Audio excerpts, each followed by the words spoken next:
Hi guys, this is your girl Wakeji Kamore and welcome to Reflections by Wakeji Kamore. We are still in the book of Job and today we are going to be looking at Job chapter 24. I always encourage people to read the chapter for themselves just so that you understand.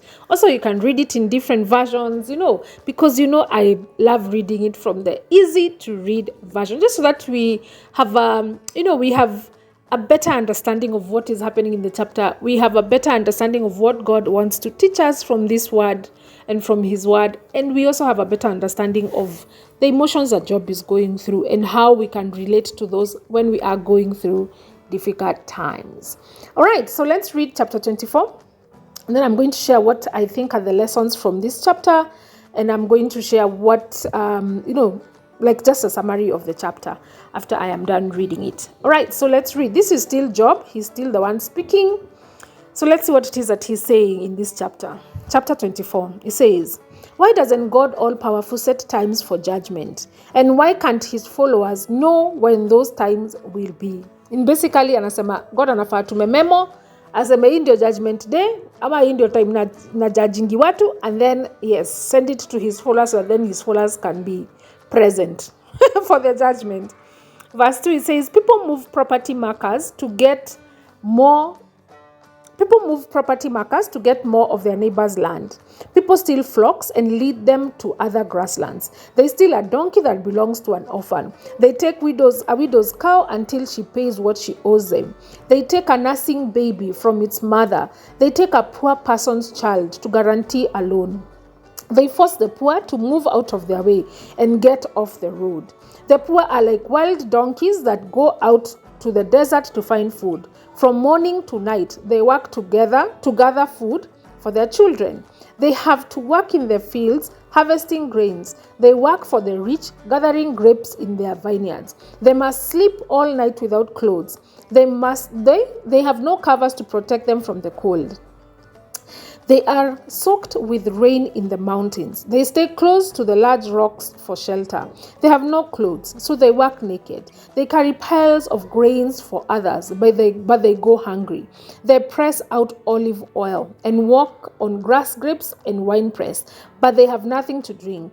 In the city, you can hear the sad sounds of dying people. Those who are hurt cry out for help, but God does not listen. Some people rebel against the light. They don't know what God wants. They don't live the way he wants. A murderer gets up at dawn and kills poor, helpless people. And at night, he becomes a thief. A man who commits adultery waits for the night to come. He thinks no one will see me, but still he covers his face. When it is dark, evil people go out to break into houses. But during the day, they lock themselves in their homes to avoid the light. The darkest night in the morning, they are friends with the terrors of darkness. You say evil people are taken away like things carried away in a flood. The land they own is cursed, so no one goes to work in their fine vineyards. As hot, dry weather melts away the winter snows, so the grave takes away those who have sinned. Their own mothers will forget them. Only the worms will want them. No one will remember them. They will be broken like rotten sticks. The evil people hurt women who have no children to protect them. They refuse to help widows, but the power of God removes the powerful. Even if they have a high position, they cannot be sure of their lives. They might feel safe and secure, but God is watching how they live.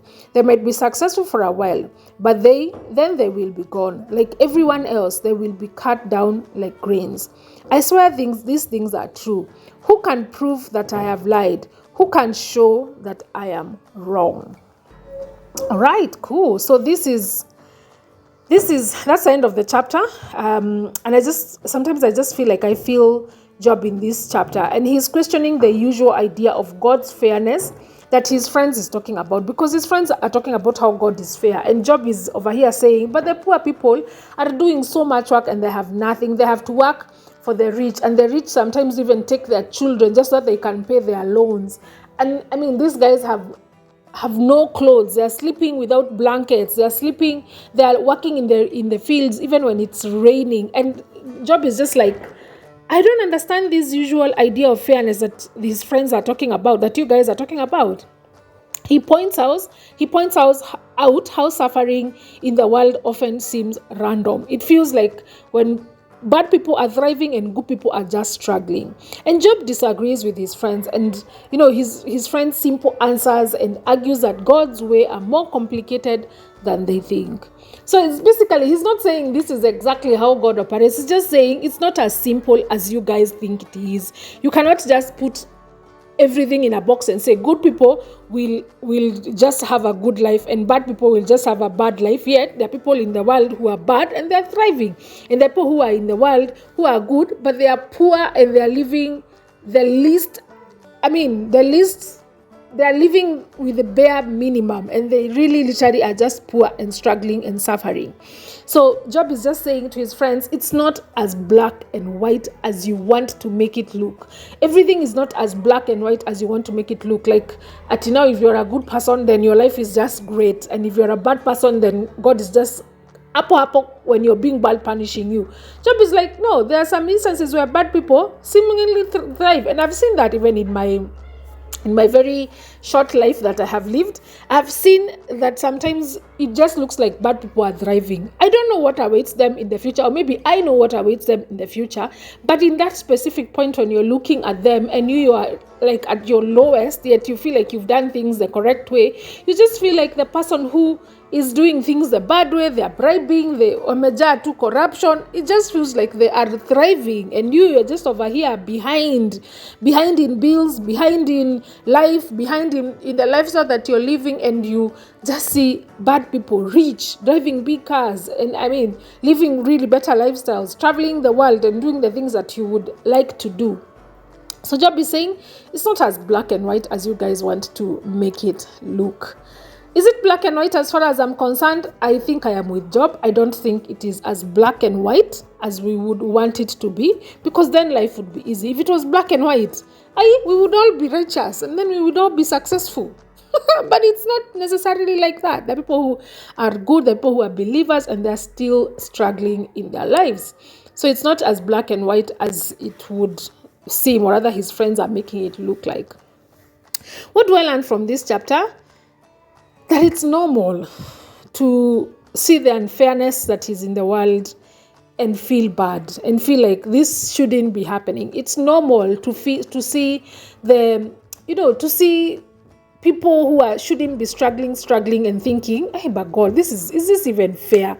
Like, it's normal to feel like God is not fair, yet he is. But it's normal to feel like he's not fair, like he's not just, like he's not, like this idea of fairness is just, it's a far-fetched thing that is not really the reality. It is ideal, but it is not what the reality looks like. That is normal. And I think that is basically what I learned from this. It's normal to feel like that. And there's nothing, it doesn't make you ungodly. It doesn't make you less of a believer because you feel like, hey, this is not fair. This, what is happening right now, is really not fair. Like, honestly, like even what is happening in the politics of this country is not fair. It's very unfair when we see politicians just, misuse the funds that have been raised by people. Our taxes are being misused. People are pocketing money. That's not fair. There's no fairness there. There's nothing that even equates to fairness there. But sometimes it just feels like, but they just look like they're thriving. And now me, as a person who is out here, what can I do? It just feels like that, and I feel like that is what Job is feeling in this chapter. Thank you so much for listening, and I hope that you have taken some lessons from this chapter. If nothing at all, at least you understand what's happening in Job's life and how it is exactly that he's feeling, and that you can relate to Job and his emotions. Thank you so much for listening, and see you tomorrow.